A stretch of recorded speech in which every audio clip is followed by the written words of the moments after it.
다 함께 찬송가 84장 찬양하시겠습니다. 찬송가 84장 온 세상이 캄캄하여서, 찬송가 84장 함께 찬양하시겠습니다.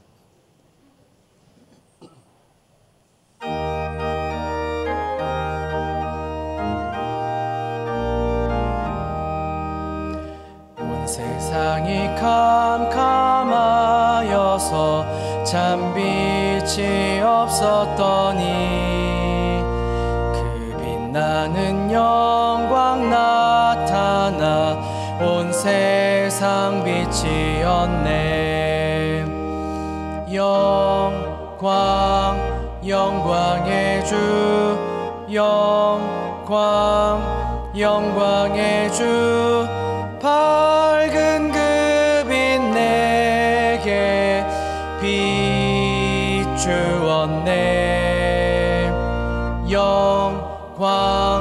영광의 주, 영광의 주, 이 세상의 빛은 오직 주 예수님.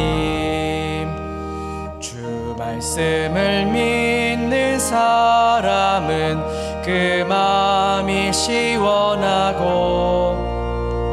주 명령을 준행하는 자 그 길이 환하겠네. 영광의 주, 영광의 주, 밝은 그 빛 내게 비추었네. 영광의 주, 영광의 주, 이 세상의 빛은 오직 주 예수님. 죄 가운데 사는 사람은 그 눈이 어두워도 그 죄악을 씻는 날에는 그 눈이 밝아지네. 영광의 주, 영광의 주, 밝은 그 빛 내게 비추었네. 영광의 주, 영광의 주, 이 세상의 빛은 오직 주 예수님. 아멘. 찬송가 90장입니다. 찬송가 90장, 주 예수 내가 알기 전. 찬송가 90장 찬양하시겠습니다.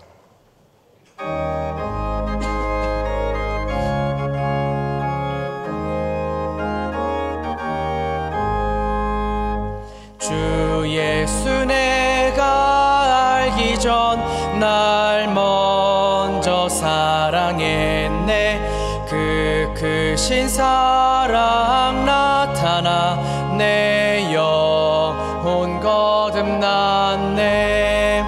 주 내 맘에 늘 계시고 나 주의 안에 있어. 저 포도 비유 같으니 참 좋은 나의 친구. 내 친구 되신 예수님 날 구원하시려고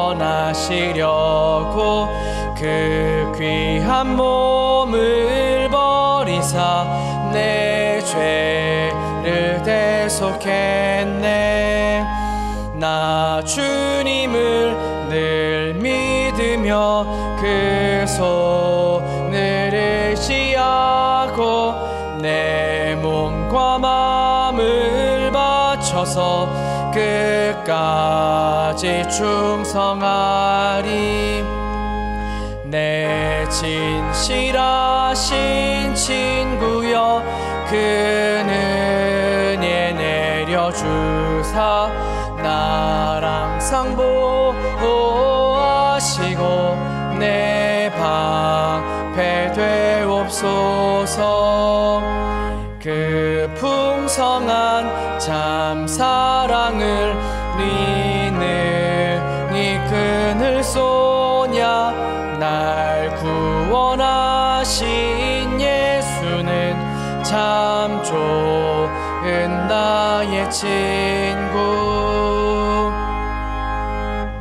아멘. 찬송가 91장입니다. 찬송가 91장 슬픈 마음 있는 사람 함께 찬양하시겠습니다.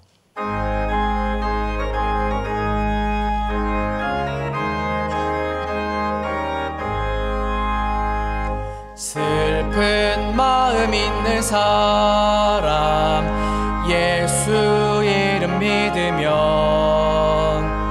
영원토록 변함없는 기쁜 마음 얻으리. 예수의 이름은 세상의 소망이요. 예수의 이름은 전국의 기쁨일세. 거룩하신 주의 이름 너의 방패 삼으라. 환난 시험 당할 때에 주께 기도드려라. 예수의 이름은 세상의 소망이요. 예수의 이름은 전국의 기쁨일세. 존귀하신 주의 이름 우리 기쁨 되도다. 주의 품에 안길 때에 기뻐 찬송 부르리.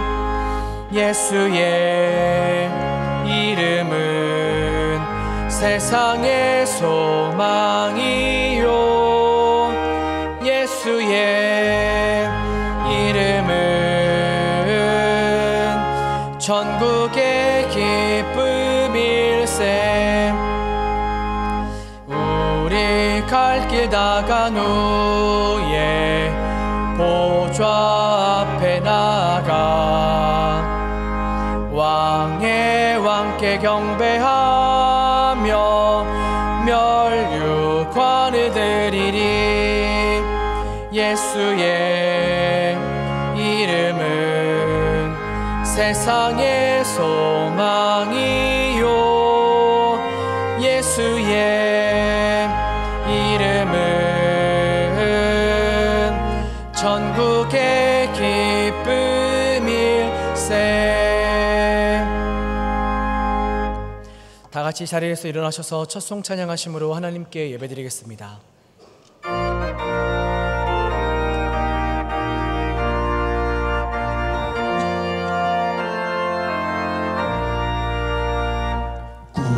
구세주를 아는 이들 찬송하고 찬송하세. 마음과 뜻과 힘 다하여 경배 드리세.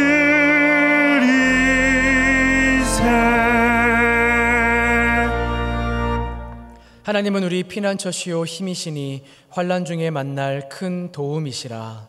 살아계신 하나님, 우리의 힘이시고 도움이 되시는 하나님을 의지합니다. 피난처 되시는 하나님 앞으로 나아가 예배하며 경배합니다. 우리를 다스려 주시고 예배 가운데 큰 은혜로 임재하여 주시옵소서. 예수님의 이름으로 기도합니다. 아멘. 아멘.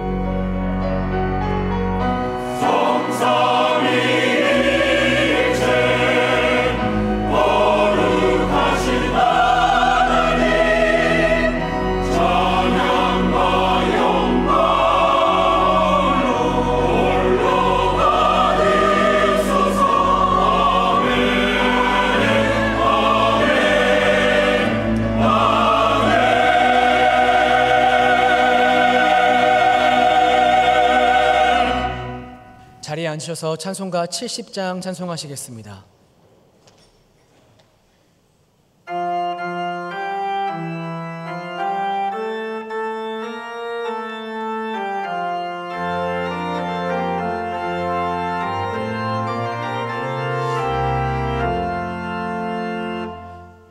피난처 있으니 환난을 당한 자 이리 오라. 땅들이 변하고 물결이 일어나 산 위에 넘치되 두렵지 않네. 이방이 떠들고 나라들 모여서 진동하나. 우리 주 목소리 한 번만 바라면 천하의 모든 것 망하겠네. 만유주 하나님 우리를 도우니 피난처요. 세상의 난리를 그치게 하시니 세상의 잠검이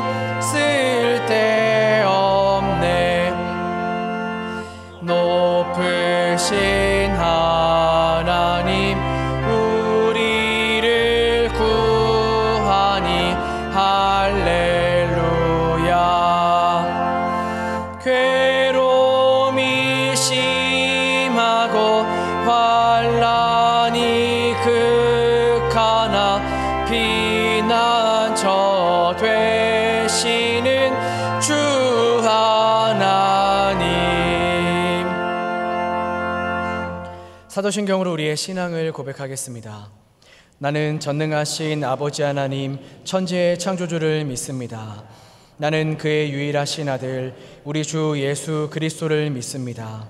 그는 성령으로 잉태되어 동정녀 마리아에게서 나시고 본디오 빌라도에게 고난을 받아 십자가에 못 박혀 죽으시고 장사된 지 사흘 만에 죽은 자 가운데서 다시 살아나셨으며 하늘에 오르시어 전능하신 아버지 하나님 우편에 앉아 계시다가 거기로부터 살아있는 자와 죽은 자를 심판하러 오십니다.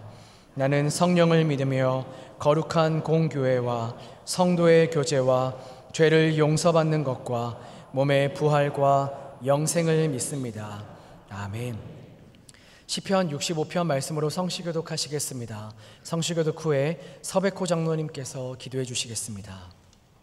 하나님이여 찬송이 시온에서 주를 기다리오며 사람이 서원을 주께 이행하리이다. 기도를 들으시는 주여 모든 육체가 주께 나아오리이다. 죄악이 나를 이겼사오니 우리의 허물을 주께서 사하시리이다.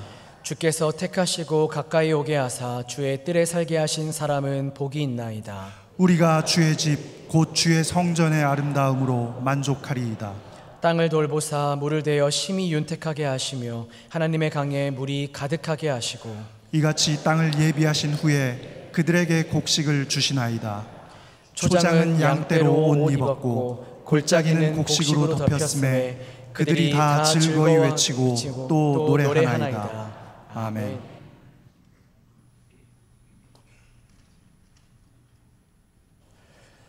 거룩하시고 자비로우신 하나님 아버지, 폭염과 무더위가 계속되는 지난 한 주간도 주님의 은혜 가운데 지켜주시고 인도하셨음을 감사합니다. 오늘 거룩하고 복된 날 믿음으로 살기를 원하는 저희들의 발걸음을 예배의 자리로 부르시고 영과 진리로 예배하는 예배자로 세워주심을 감사드립니다. 마음을 다하고 뜻을 다하고 힘을 다하여 드리는 예배되게 하옵소서. 예배를 통하여 우리의 어그러진 삶을 회개하게 하시고 우리 마음에 새로운 영을 창조하시는 하나님의 은혜를 경험하는 복된 시간 되게 하옵소서.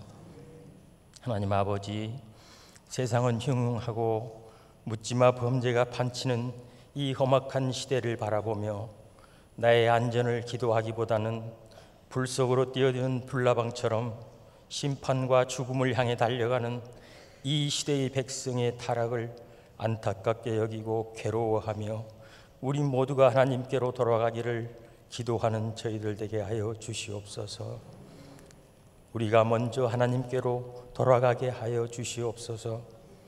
우리가 하나님의 노선을 잘 따라가고 있는지 점검하게 하시고 우리의 길과 행위를 바르게 하여 주시옵소서.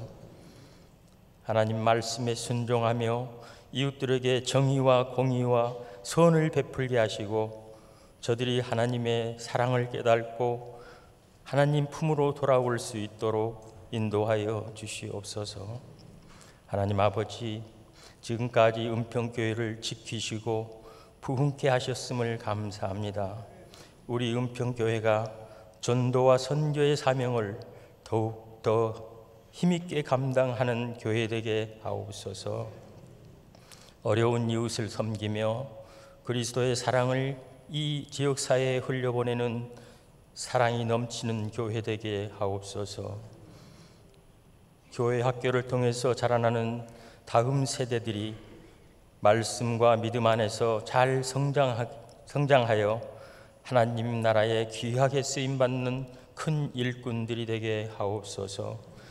중등부와 청년 2부를 제외한 모든 다음 세대들의 여름 성경학교와 수련회가 하나님의 은혜 가운데 잘 마치게 하심을 감사합니다.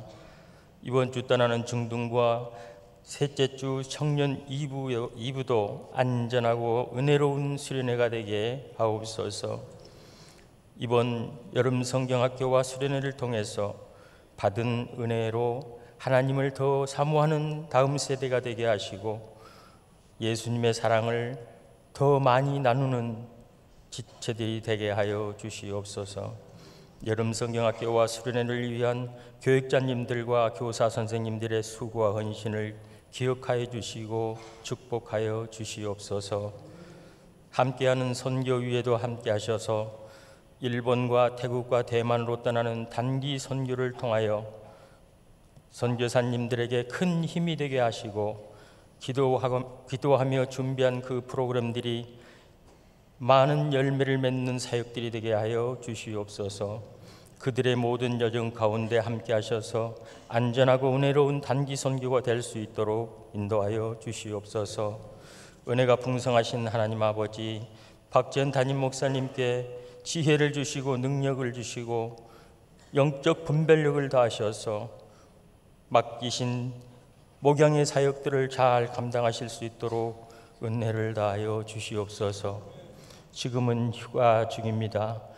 담임 목사님에게 몸과 마음에 큰 힘을 얻게 하시고 영적 능력이 회복되게 하셔서 더 힘있고 더 능력 있는 목회를 하실 수 있도록 인도하여 주시옵소서. 하나님 아버지, 올로 목사님에게도 은혜를 더하여 주시옵소서.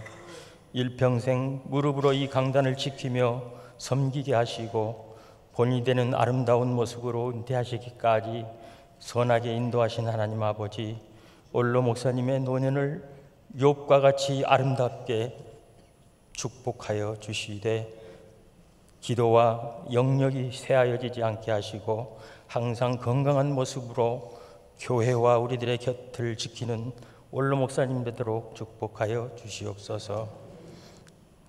오늘 말씀을 전하실 때에도 보혜사 성령님 붙드시고 함께 하셔서 기도하고 준비하신 말씀이 성령이 교회들에게 하시는 능력의 말씀 되게 하셔서 이 말씀을 듣는 자들이 깨닫게 하시고 마음판에 새겨 순종하게 하시고 삶을 변화시키는 축복된 말씀이 되게 하여 주시옵소서.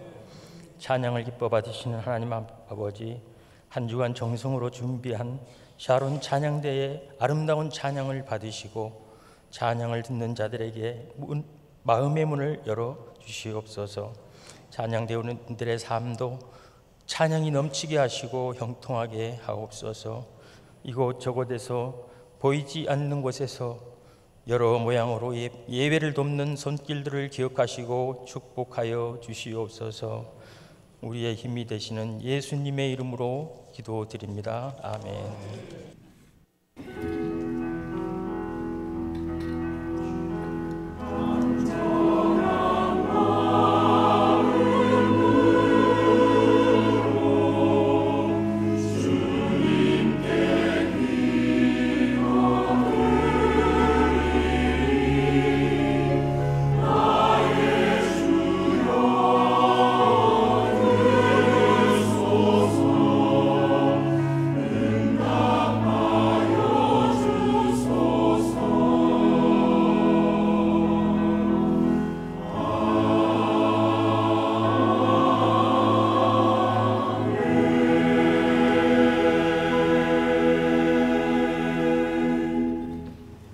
교회 소식을 알려드리겠습니다. 주보 7면을 참고해 주시기 바랍니다.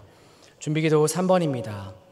청년 2부 여름 수련회가 8월 24일 목요일부터 26일 토요일까지 있습니다.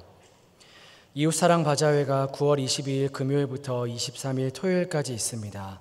바자회를 위한 물품을 받습니다. 오염이 없는 판매 가능한 물품을 1층 관리실 앞으로 내주시기 바랍니다. 위하여 기도해 주시기 바랍니다. 예배 및 교회 소식입니다. 오늘 저녁 예배는 19, 20 남전도의 헌신 예배로 드립니다.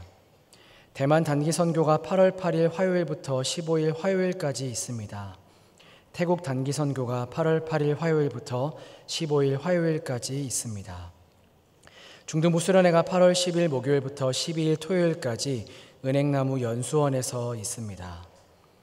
젊은 가정 3부 수련회가 8월 11일 금요일부터 12일 토요일까지 대부도에서 있습니다. 다음 주 저녁 예배는 15, 16 여전도의 헌신 예배로 드립니다. 8월 추천도서가 나왔습니다. 2층 행정실에서 할인된 가격으로 구입하실 수 있습니다. 담임 목사님께서는 8월 26일까지 휴가를 보내십니다. 모임 및 봉사 안내입니다. 다음 주 식당 지원은 7 여전도회와 17 남전도회입니다. 지난 주간 상을 당한 가정들이 있습니다. 박봉순 권찰님의 남편 되시는 김정치 권찰님 본인께서 소천 받으셨습니다. 양여혜 집사님의 남편 되시는 최영준 집사님 본인께서 소천 받으셨습니다. 만나시면 위로해 주시기 바랍니다. 찬송가 419장 찬양하시면서 준비하신 예물 하나님께 드리겠습니다.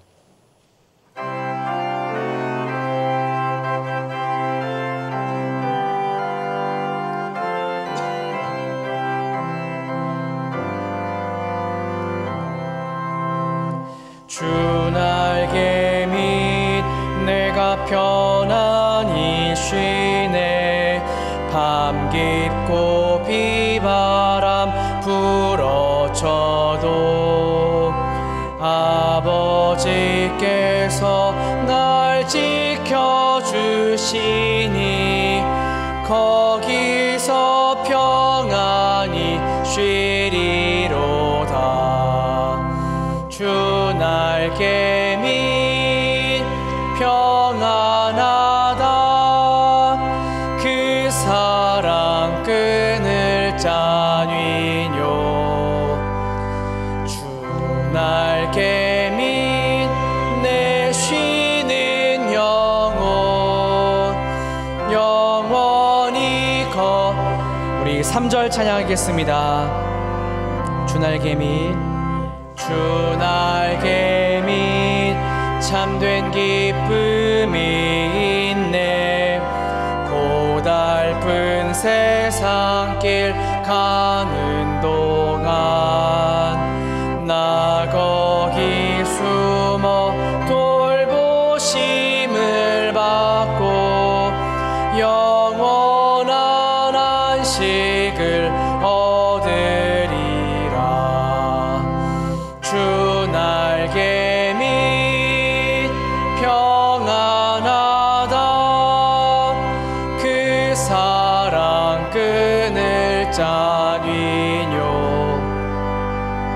주 날개 밑 내 쉬는 영혼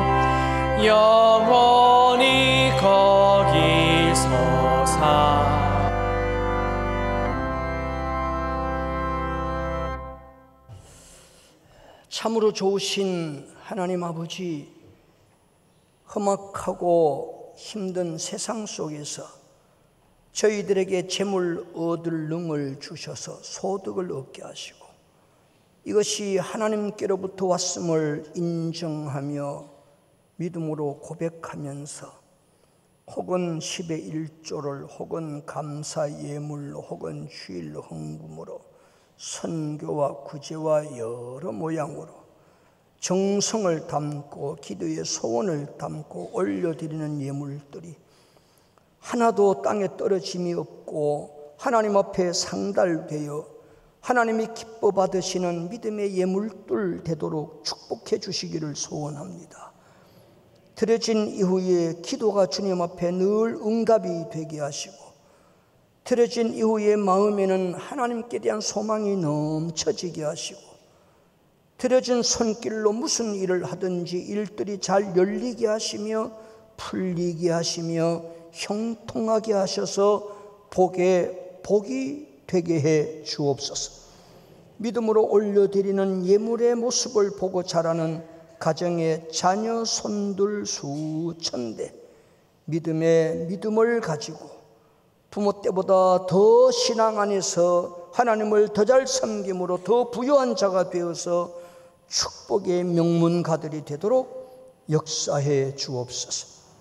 그 외에도 정성을 담아서 강단의 꽃으로 섬기며 성미로 올려드리며 여러 받은 재능대로 헌신하는 남녀 종들 일일이 살피시고 저들을 축복해 주옵소서. 그리고 몸이 연약한 심령들 오늘 예배의 성공자들 되고 예배 중에 은혜를 받고 힘을 얻고 치료를 받는 축복의 시간들이 되게 해 주옵소서. 감사하옵고 축복하오며 예수님 이름으로 기도하옵나이다. 아멘. 우리에게 주신 하나님의 말씀은 신명기 33장 29절입니다. 구약성경 317페이지에 있는 신명기 33장 29절 말씀입니다.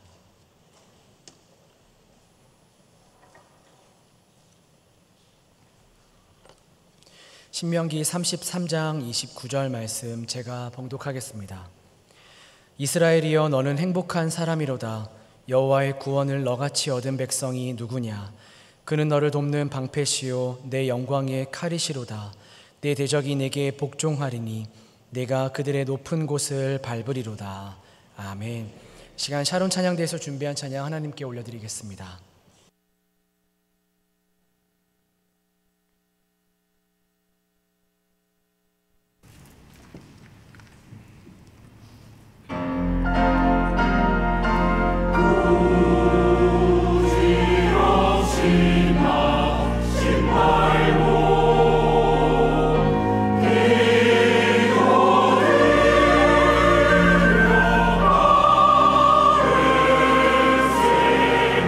주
주님께 영광의 목소리 드리겠습니다.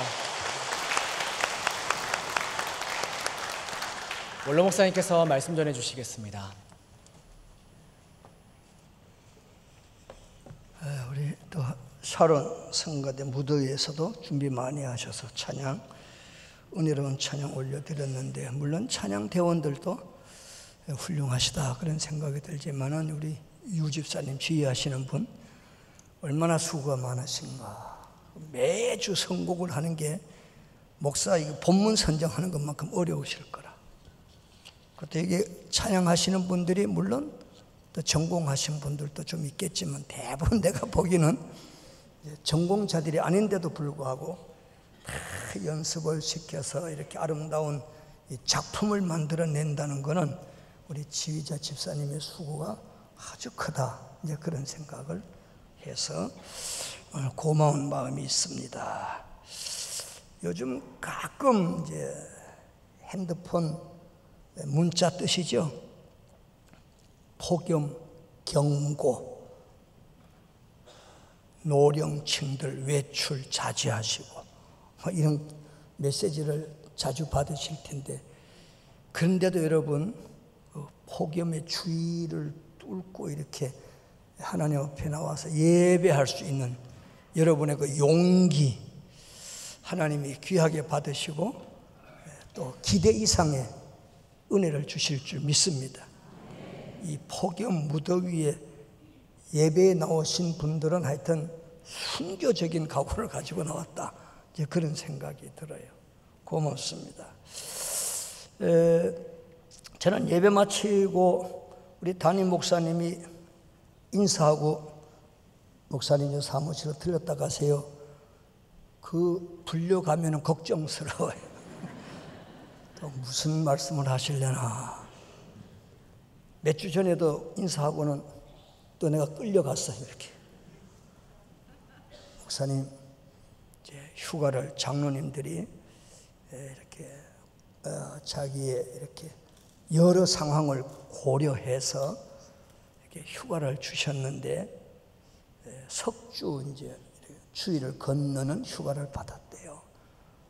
저보고 설교를 해달라고 그랬는데 석주를 다 해달라고 그래요. 그래서 내가 절대 그런 소리 하시면 안 된다. 덕스럽지 않는 말을 하지 않는 게 좋겠다고. 참 그러시다면 한 번은 하겠지만은 더 이상은 못한다 그랬더니만은, 그러면 첫째 주일날 해주세요. 그래서 이제 할 수 없이 끌려가서 이제 허락을 받고 오늘 설교를 하게 됐는데, 그래 목사님한테 그랬어요. 참 우리 장로님들 훌륭하시다. 담임 목사님의 여러 사정을 고려해서 주일을 3개를 건널 만큼 이렇게 휴가를 배려하셨다는 것은 우리 장로님들의 수준이다, 이제 그런 생각을 했어요. 참 고마운 마음이 저에게도 있어요. 그래서 목사님한테 부탁을 했어요. 조용히 편안히 휴가 잘 다녀오시라고. 또 뭐 광고 해놓으면은 성도님들은 우리 담임 목사님을 또 각별히 사랑하는 사랑이 있어가지고 지나친 염려를 하셔. 얼마나 몸이 안 좋으시면 또 저렇게 해서 휴가를 받아 가셨을까? 어디가 저렇게 안 좋으실까?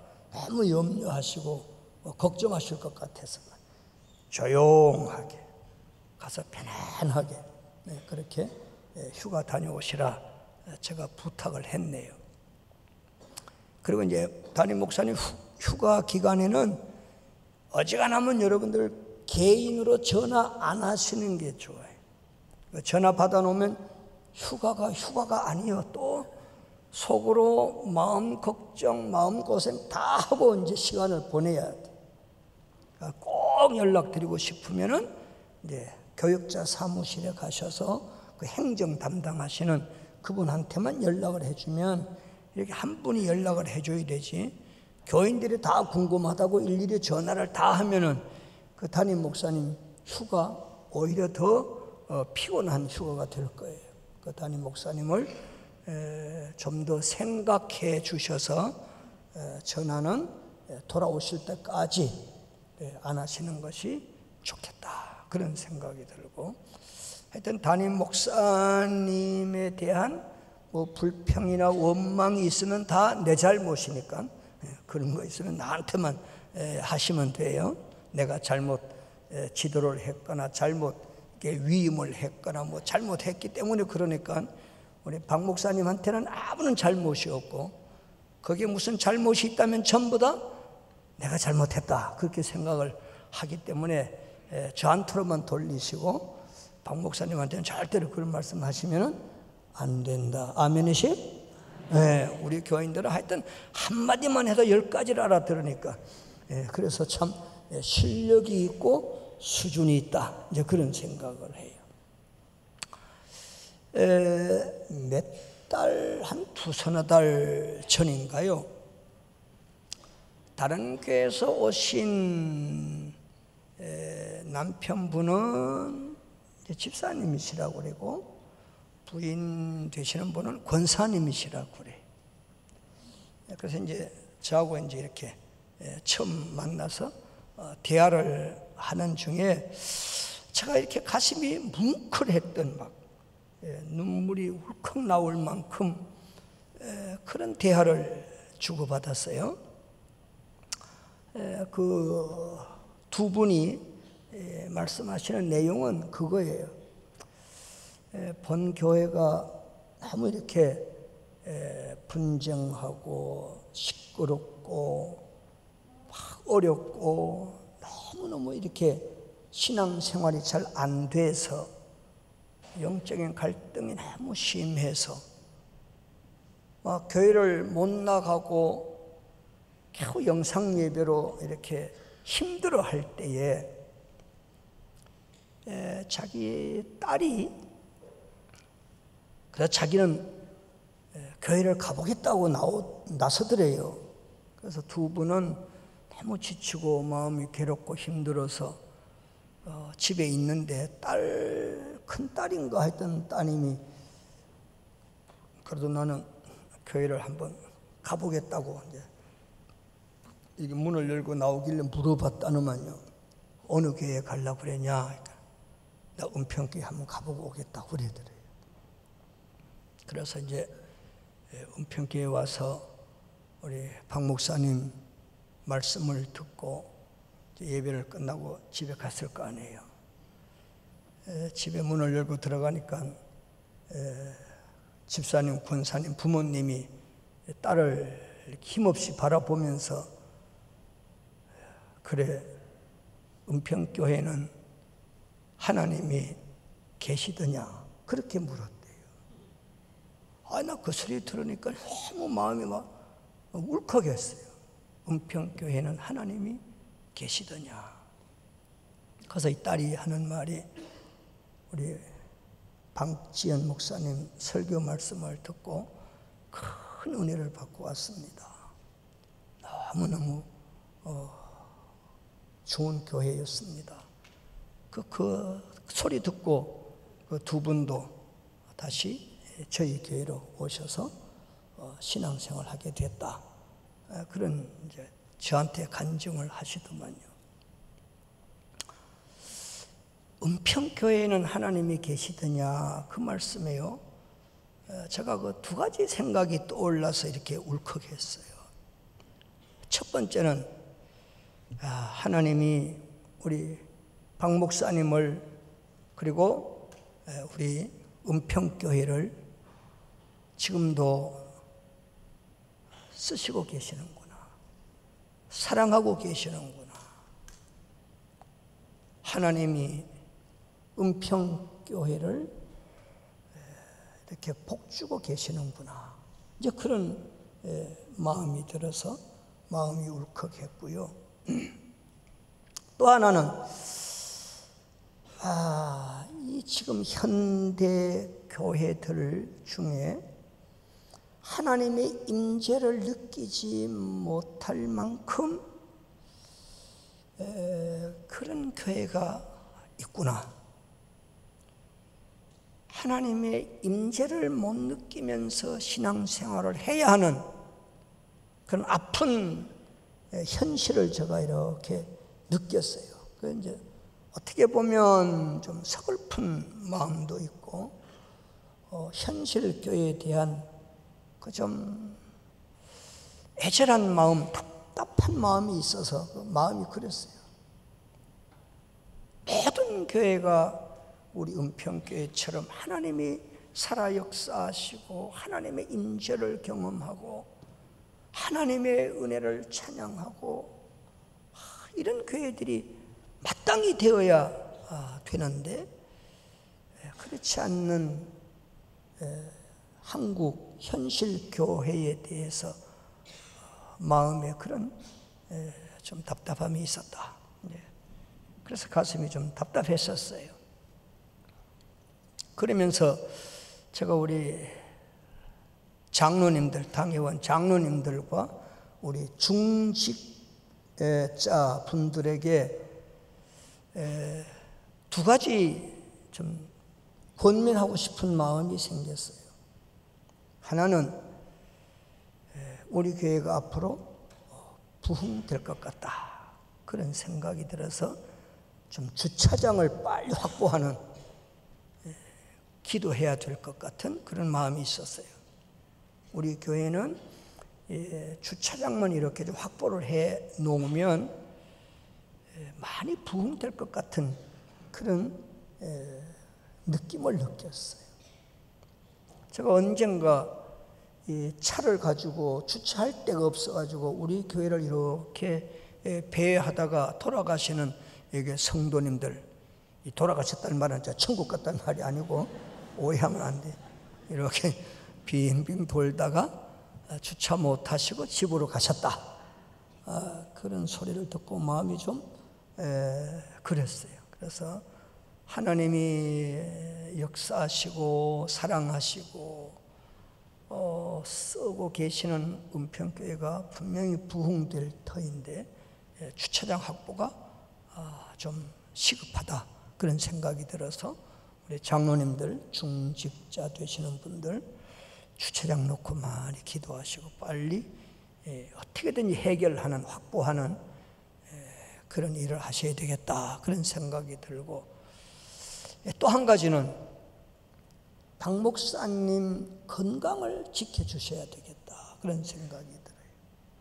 교회가 부흥되면 부흥될수록 담임 목사님의 사역은 더 커질 것이고 더 많아질 것이고 더 귀해질 거예요. 근데 담임한 목사님들의 공통점은요, 일이 눈에 보이면 몸을 안 아끼는 공통점이 있습니다. 우리 박 목사님도 똑같아요. 앞에 일이 있으면 그냥 몸을 안 아끼고 그냥 하실 거라고요. 그 잘한다 박수 치면 쓰러져요, 이분. 그러니까 뒤에서 이걸 잘 이렇게 컨트롤 해줘야 돼. 과로하지 아니하시도록. 벌써 당뇨가 왔으면은 이게 위험 신호라, 이게 신호. 이때 잘 건강 관리를 당회원 장로님들이나 모든 중직 되시는 분들이, 기도는 기본이지만은 이렇게 잘 이렇게 살펴주셔서 건강하도록, 건강을 잘 지켜주셔야 되겠다 하는 생각이 들었어요. 우리 성도님들은 뭐 원체 또 수준이 있어서 이 정도만 얘기해도 훨씬 더 잘 해주리라 믿습니다. 아멘이세요? 네. 왜 이렇게 서론이 긴가? 서론이 길면 뭐가 짧다고요? 본론은 짧습니다. 그래서 오늘 신명기서는 모세 오경의 마지막 서신입니다. 가나안 입성을 앞두고 모압 평지에서 모세가 구시대의 주역들은 사라지고 새 시대의 주역들이 가나안을 이제 앞두고 있는데, 그들에게 주신 메시지는 거의 유언에 가까운 메시지를 하고 있습니다. 그러면서 그 메시지의 핵심은 그 이스라엘 백성들의 그 정체성을 아주 확실하게 세워주고 주장하고 있다는 내용입니다. 즉 다른 말로 말하면 이스라엘이여, 하나님께로부터 너희는 존재한 백성들이다. 그러니까 하나님 없이는 너희는 존재할 수 없는 자들인데 하나님으로 말미암아 너희들이 지금 존재하고 있다. 너희의 조상 아브라함을 하나님이 부르셨고 그 하나님이 학대받는 애굽의 너희들을 구출해서 그래서 이제 광야로 이끌어왔고 결국 약속의 땅 가나안에 들여보낼 그 하나님, 너희들은 하나님으로 말미암아 존재한 백성들이고 두 번째는 너희들은 하나님께 순종해야 사는 백성들이다 하는 것입니다. 광야에서도 살 수 있었던 것은 하나님께 순종해서 살았지, 그 구시대에 애굽에서 나온 사람들이 광야에서 왜 다 죽었는가? 불순종해서, 원망하다가, 우상 숭배하다가, 그래서 간음하고 그러다가 다 죽고, 이제는 새 시대의 역군들이 이제 가나안을 바라보고 있는 이 사람들에게 순종해야 사는 백성이 너희들이다. 그리고 세 번째는 하나님 때문에 행복한 백성들이 바로 너희들이다. 이게 이스라엘 백성들의 정체성이에요. 하나님으로 말미암아 존재된 너희들, 하나님께 순종해야만 살아갈 너희들, 하나님 때문에 행복할 너희들. 그래서 오늘 이스라엘이여 너는 참 행복한 사람들이다. 근데 이제 일반적으로 우리가 알고 있는 이 행복의 개념하고 오늘 모세가 강조하는 행복의 개념에는 많은 갭이 있다는 걸 느껴요.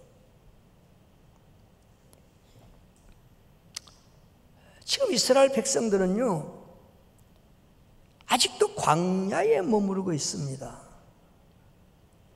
광야가 본래 사람 사는 곳이 아니에요. 짐승들도 많고 환경이 열악해. 낮에는 못 견딜 만큼 뜨거워. 밤은 몹시도 추워. 거기는 약을 구할 수 있는 약국이나 병원이 없어. 무슨 우리처럼 이렇게 더운 물, 찬물 나와서 덥다고 시원한 물로 샤워를 하고 춥다고 따뜻한 물로 샤워를 하는 그런 문화시설이 전혀 없어요, 여기는. 그렇다고 무슨 과일을, 야채를, 무슨 맛있는, 무슨 음식, 피자를 하나 사 먹을 수 있겠어요? 이게 냉커피를 하나 사 먹을 수가 있겠어요? 팥빙수를 하나 사 먹을 수 있겠어요? 아무것도 없어. 그냥 수십 년 동안 한결같은 만나. 고기도 오리고기, 닭고기, 소고기, 돼지고기 종류가 있는 게 아니에요. 그냥 메추라기. 어디 옷 파는 백화점이나 무슨 마트가 있을 것 같습니까? 애굽에서 나온 그 옷 입고 지금 40년 동안 떨어져도 벌써 떨어졌을 텐데 하나님이 어떻게 기묘하게 안 떨어지도록 해가지고 그 냄새나는 옷을 40년 동안 한 벌 가지고 걸어왔어. 신발도 벌써 떨어졌을 텐데 하나님이 그 신발도 안 떨어지더라. 이건 놀라운 신비예요. 신앙클레 신고. 그래서 이제 광야에 이렇게 모여있는 그 이스라엘 백성들을 향해서 이스라엘이여 너는 행복한 자들이다. 이 당시에 이 사람들의 반응에 대해서 기록이 없어요. 어떻게 반응했는지. 그러나 이것을 오늘 우리 시대에 광야보다는 조금 나은 환경이 있다고 쳐보세요. 지하실 방에서 샤워 시설도 신통치 않은 데에서 한끈해야 밥에다가 김치 먹고 옷돈을 단벌 한 벌 가지고 용돈도 겨우 연명을 하고 있는 이 무더위 속에 있는 여러분들을 찾아가 가지고 제가요, 참 여러분은 행복하십니다. 그러면 어떡할 것 같아요? 뒤집어지고 자빠지고 엎어지고 야단할 거예요. 사람 놀리냐고 지금, 어? 사람 약 올리냐고. 이 모양 이 꼬라진데 지금 여기 와서 나보고 행복하다고 아마 열받았을 거예요. 이스라엘 백성들이 우리보다가 훨씬 열악한 환경에 처해 있는 이들에게 모세가 이스라엘이여 너는 행복한 자들이다. 그렇다면 우리는요, 모세가 말하는 행복의 어떤 의미, 개념, 행복이란 단어에 대한 재해석이 필요합니다. 무엇이 그들로 하여금 그 열악한 환경에 있는 그들에게 행복이라는 단어를 써도 이들이 반항하지 아니하고 묵묵히 그 말을 들을 수 있었을까? 오늘 본문 말씀은 두 가지를 설명을 했어요. 두 가지 설명을 내가 해석을 다 못하겠고요. 첫 번째는 구원이고 두 번째는 하나님의 지키십니다. 하나님이 지켜주시는 것. 그리고 하나는 구원. 이스라엘이여 너는 행복한 사람인데 너같이 구원받은 백성이 누구냐? 하나님이 너희를 지켜주시는데 대적을 물리칠 만큼 하나님이 너희를 지켜줄 것이다. 그러니까 모세가 말하는 행복의 개념은 우리가 알고 있는 현실 상황을 완전히 뛰어넘는 현실 상황을 초월한 그 어떤 행복의 내용을 설명을 하는데 구원이라는 내용입니다. 구원. 이 구원이라는 단어는요, 극한 위기에서 벗어나는 경우를 구원이라는 단어를 써요. 시시한 것, 별거 아닌 것에서 벗어난 것은 구원이라는 말을 쓰지 않아요. 감기 들었는데 감기 하나 먹어 나았다, 나 구원받았다, 이런 이야기를 잘 안 해요. 그 상황이 그렇게 극하지 않다는 뜻이에요. 나 실업자였는데 어떻게 직장 생활해서 이제 월급을 받았다, 야 나 구원받았다, 이렇게 하지 않아요. 사람의 힘으로는 도저히 벗어날 수 없는, 도저히 어떻게 해결할 수 없는 극한 상황에서 이렇게 벗어나고 해결됐을 경우에 구원을 받았다라는 단어를 써요. 그 단어 중에요, 아마 성경에 뜰 거예요. 역대기야 20장 17절 한번 읽어볼게요. 다 시작. 이 전쟁에는 너희가 싸울 것이 없나니 대열을 이루고 서서 너희와 함께한 여호와가 구원하는 것을 보라. 자, 거기까지만 읽을게요. 여호와께서 너희를 구원하는 것을 보라. 배경은 어떤 거니? 여호사밧 왕 때에 모압과 암몬과 세일을 싼 요 사람들이 연합군을 이루어서 여호사밧 왕을 치러 들어왔어요. 이 세 민족 중에요 1대1로 붙어도 이스라엘이 버거운 상대들인데 세 민족이 연합군을 이루어서 여호사밧 왕을 치러 왔으니까 이거는 뭐 100% 망했다는 뜻이. 그래서 나는 오직 주만 바라보나이다. 하나님께 기도했더니 하나님이 극적으로 건져내셨는데 그때 여호와께서 너를 구원하신다. 그때 구원을 쓰시는 거예요. 인간의 힘으로, 인간의 방법으로, 인간의 능력으로 도저히 해결할 수 없는 극한 상황에서 벗어날 수 있는 때를 이제 구원이라는 단어를 쓰고요. 또 마태복음 9장 21절 22절 요도 구원이라는 단어를 또 썼어요. 시작. 이는 제 마음에 그 겉옷만 만져도 구원을 받겠다 자, 하니라. 그만 이 12년 동안 혈루병 모르겠어요. 지금도 혈루병 고치기가 그래 쉬운지는 몰라도 이 당시에는 거의 불치병입니다. 그러니까 12년 동안 해도 못 고쳤죠. 도무지 인간의 힘으로 할 수 없는 질병이라고요. 예수님의 겉옷을 만져도 구원을 얻겠다. 구원이라는 단어를 썼어요. 또 한 군데 있어요. 출애굽기 14장 13절 또 한번 읽어보세요. 시작. 모세가 백성에게 이르되 너희는 두려워하지 말고 가만히 서서 여호와께서 오늘 너희를 위하여 행하시는 구원을 보라. 뭐를 보라? 또 구원이라는 단어를 썼어요. 왜? 이 상황이 굉장히 극한 상황. 이스라엘 자력으로는 해결할 수 없는 굉장한 위기의 상황이었다는 거예요. 그건 홍해 사건입니다.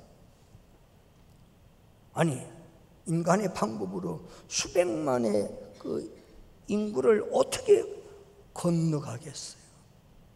뒤에는 애국 군대가 막 몰고 오고 있는데 지금 양쪽에는 큰 절벽이 있어서 어떻게 방법이 없어요. 홍해를 빠져 죽든지 건너가든지 해야 되는데 그때 모세가 두려워하지 말고 염려하지 말고 우리를 구원하실 그 하나님을 우러러보자. 구원. 그 다음에는 마태복음 1장 21절 자 시작. 아들을 낳으리니 이름을 예수라 하라. 이는 그가 자기 백성을 그들의 죄에서 구원할 자이심이라. 여기에 하니라. 구원이라는 단어와 죄라는 단어가 등장을 하는데요. 이 전쟁 때나 극한 위기 상황이나 고칠 수 없는 질병에서 건짐을 받은 것도 구원이지만 그런 것들은 하나의 그림자에 불과하고 본질적이고 참으로 강조하려는 구원의 개념은 죄 문제입니다. 죄는 우리 인간의 힘으로 해결할 수가 없습니다. 예수라는 그 이름은 우리를 죄 가운데서 구원할 자로 이 땅에 오신 그 죄 문제, 구원. 여러분, 죄는 우리가 짓지만은 해결은 우리가 못하는 것이 죄입니다. 죄의 결과는 그리 가볍지 않습니다.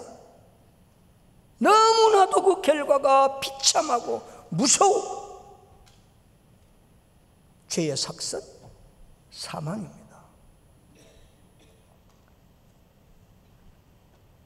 죄의 삭선, 사망인데 사망 이후에는 저주가 따릅니다. 그 저주가 아주 구체적으로는 지옥 형벌입니다. 얼마나 무서운 사건입니까? 그런데 예수님께서 피를 흘리셔서 도무지 죄에서 벗어날 수 없는 저와 여러분들을 이렇게 구원해 주셨다는 거, 이거는 너무너무 큰 은혜고 놀라운 복 중에 복인데, 이 구원받았다는 것 진정한 한복자인 줄 믿습니다. 제가 신학교를 다닐 때 어떤 교수님이 오셔가지고요, 이 구원론에 대한 강의를 하셨어요. 그분이 구원이 얼마나 큰 가치고 얼마나 엄청난 복 중에 복이냐. 우리는 아무리 몸부림을 치고 아무리 성형수술을 하고 아무리 좋은 음식을 먹고 아무리 좋은 환경에 살아도 죽어야 돼. 안 죽는 사람 없고 안 죽을 곳이 없단 말이에요. 죽음 다음에 이 죄 문제 해결하지 않았으면 어떻게 되겠어요? 저주를 받되 영원한 지옥의 형벌을 받아야 될 이 무서운 저주인데, 근데 하나님이 우리를 구원하시기로 예정하사 그 예수 그들을 이 땅에 보내주셔서 아낌없이 희생시켜 주심으로 나의 모든 죄를 사함받게 하시고 모든 저주에서 우리를 벗어나게 하시고 영원한 천국에 우리를 하나님의 자녀로 받아줬으니 이보다 더 큰 복이 어디 있는가? 한껏 살아야 뭐 잘 살아야 80, 90 평균요 100살 넘는 사람이 얼마 안 돼요. 아주 얼마 안 돼. 자꾸 100세 시대 100세 시대 그런데 누구나 다 100살 살 줄 아는데 그렇지 않아요. 속지 마세요. 짧은 인생이에요. 간단 말이에요.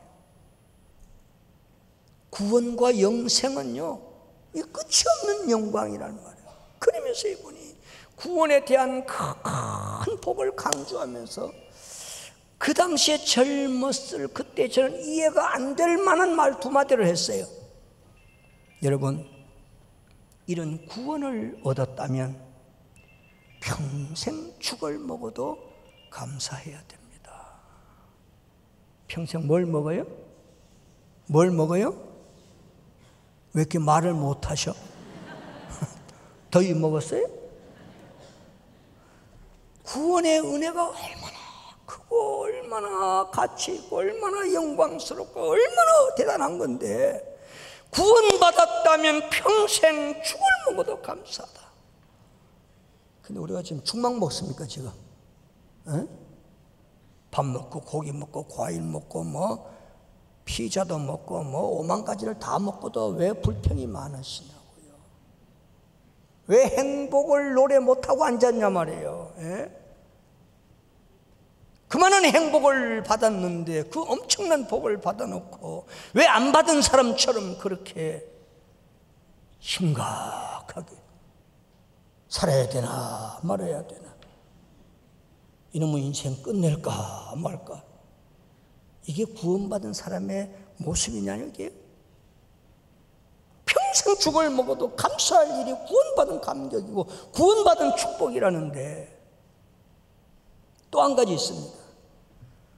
평생 감옥 생활을 해도 구원받았다면 감사해야 된다. 무슨 생활요? 무슨 생활?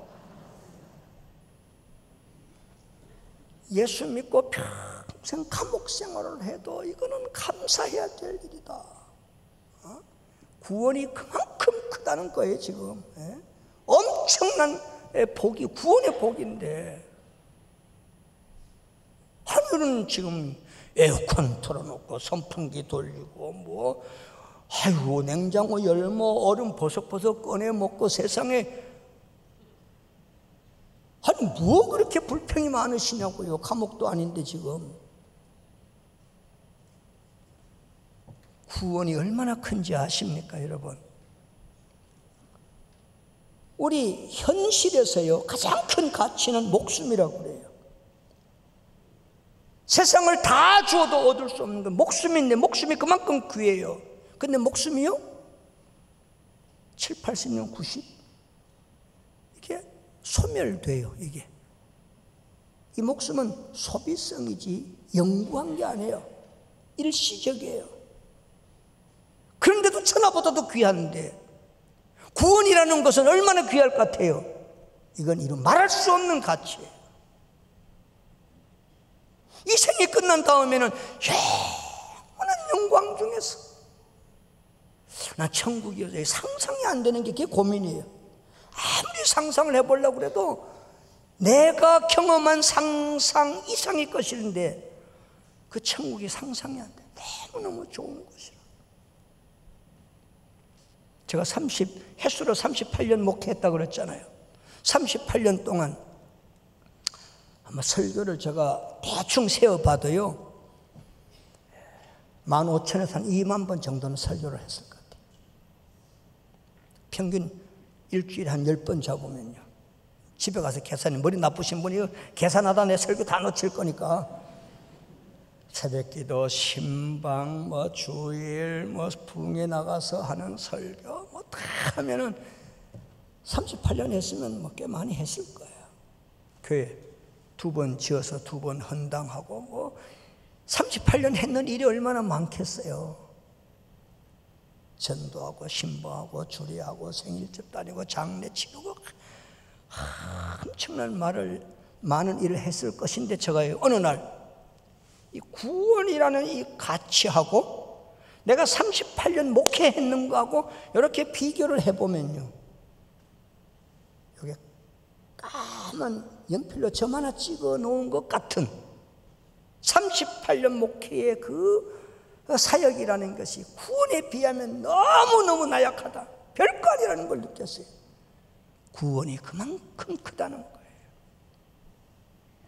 이스라엘 백성들이 광야에서 40년 고난을 당했다고 해도 그 구원에 비하면 이거 40년 광야 고난 아무것도 아니고 불편한 광야 생활 그것을 충분히 보상하고도 남을 만한 가치가 구원이라는 거예요. 그래서 이스라엘 백성이요 너희 광야에서 며칠하게 만나 먹고 장막에 거하면서 아직 가나안에도 못 들어갔느냐? 그래도 너는 행복한 자다. 왜? 구원이 얼마나 큰 축복인데, 얼마나 큰 가치인데. 그런데 구원받은 다음에 하나님이 또 계속 도와주신다니 이보다 더 큰 복이 어디 있겠습니까?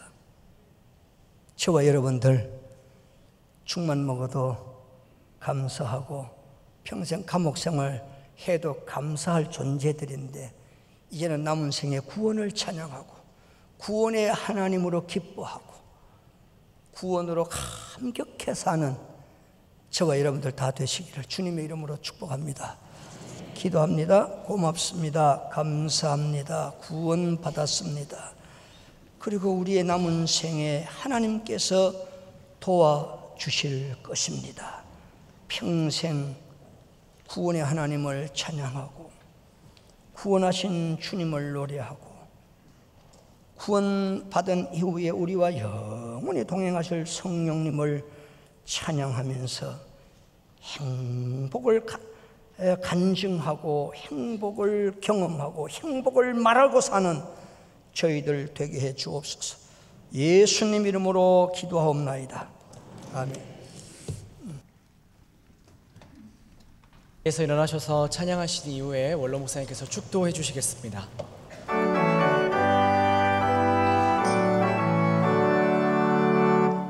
이것이 나의 간증이요 이것이 나의 찬송일세 나 사는 동안 끊임없이 구주를 찬송하리로다.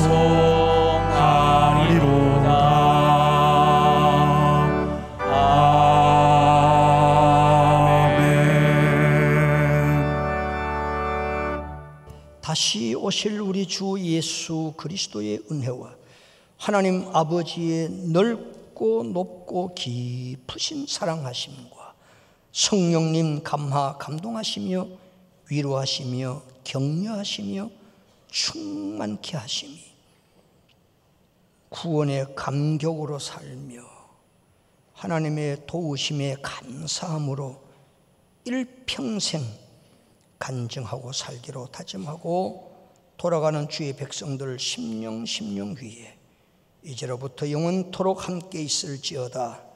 아멘.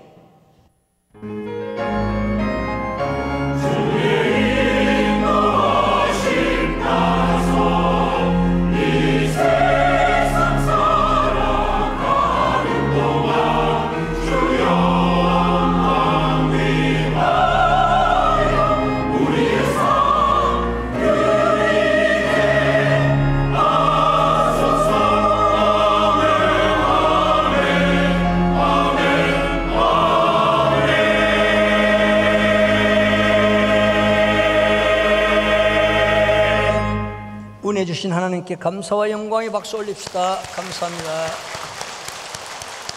우리 사랑 성가대 수고했습니다. 격려하겠습니다. 감사합니다. 인사합시다. 우리는 행복자입니다. 시작. 넘쳐도 보통 넘치는 분들이 아니에요. 넘치는 행복자들입니다. 안녕히 들어가십시오. 저녁에도 오시면 은혜의 시간이 있습니다. 감사합니다.